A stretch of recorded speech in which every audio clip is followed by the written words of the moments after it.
8 মাস যাবত সে পরকীয়া করছে। ভিডিওটা এতদিন হচ্ছে মিউচুয়াল করার, আমি একজন স্ত্রী, আমি মিউচুয়াল করার তো চেষ্টা করব, তাই না? কিন্তু লাস্ট পর্যন্ত দেখছি আর পারছি না। সেই মেয়ের সাথে আমার কন্টিনিউ কথা হয়েছে।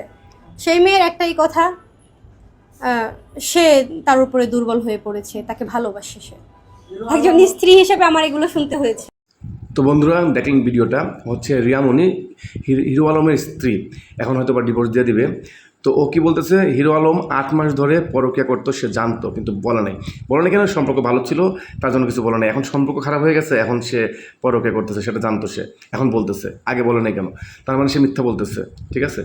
আর সে আসলে তাকে মানে বিয়ে করছে একমাত্র ভাইরাল হওয়ার জন্য, এটা মানে সবাই বুঝতে পারছে, সবাই বোঝার বাকি নেই, আমিও বুঝতে পারছি তেমন। ও ভাইরাল হওয়ার জন্যই ওরে বিয়ে করছিল, ওর সাথে কিছু ভিডিও করছে, ভাইরাল হয়েছে, এখন ওরে না থাকলে চলবে, সেটাই আসল ফন্দি। তো ভিডিওটা যদি ভালো লাগে অবশ্যই শেয়ার করে দিবেন আর ফলো করে পাশে থাকবেন।